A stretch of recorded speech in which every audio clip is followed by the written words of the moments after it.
Year is entitled, Can We Make New Holidays Nowadays? Part 2. In the first year, we discussed the concept of Megillat Tanit, where the Gemara mentions that there was a book, Megillah, listing all the happy days that occurred to the Jewish people throughout all the months of the year after the Torah. Besides Hanukkah and Purim, those are included in the book as well. And those are days where some celebration occurs, meaning that you have to abstain from eulogies and fasting. Rashi does call them Yamim Tovim, implying there was some happiness to it as well. It wasn't just abstaining from fast days, from fasting and eulogies. And what happened to that book? The Gemara says, Batlan Megillat Tanit, we don't have it anymore. So many tragic days in the Chorban, the destruction hit the Jewish people. The rabbi said those days are gone. However, Hanukkah and Purim remain. And the question is, that's regarding the past. That's regarding the hundreds of holidays mentioned in the book of Megillat Tanit. Those are all gone. And they don't apply anymore, where those days are designated as days that you cannot fast and have a eulogy, except for Hanukkah and Purim. What about from now on in the future? Can we make new days? Maybe you'll say, wait a second.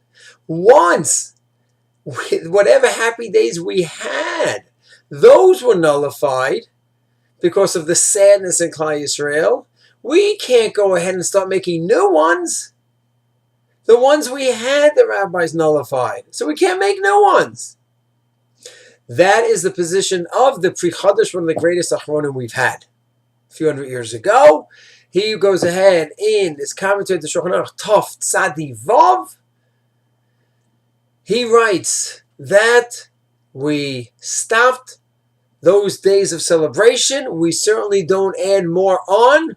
And if you go ahead and you designate a day each year to remember a miracle that occurred to you, do not think that's a Sudat Hoda'ah. You cannot create a day, this is your special day. It doesn't exist. When something happens to you, good. You want to have a thank Hashem, fine. But don't make a day. That doesn't have a halachic status to it. However, that's Pri Chadash. Others argue, the Maram Shakar, who lived before him, he says, not true.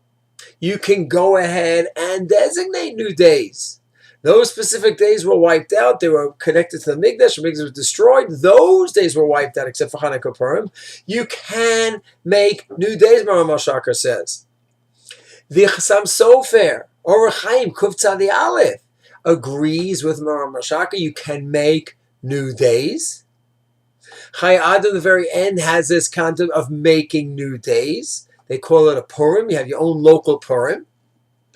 And the most important posting of the 20th century is the Chafetz Chaim, the Mishnah Berurah. He also says, when a great miracle happens to you and you're saved, you, the community, you can also make your Purim.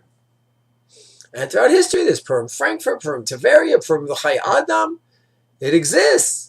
Because we go like the Mishnah Berurah, who goes like the Chai Adam, also similar to Chassam Sofer, goes to Maram Shakar, that yes, Batla Megillat Tanit, yes, we don't have this book of Tanit anymore, of days where it was special days. We don't observe them anymore. They were forgotten because of all the turmoil and the Chorbans and destructions over the years. But those poskim, all paskin, that we can make new days and celebrate them, and they have the tokef, the strength of a Yom Tov, as Rashi says in Shabbat Yud Gimel Beis. He called those days in Megillat Tanit, those days of Yom Tovim, and we can make our own Yamim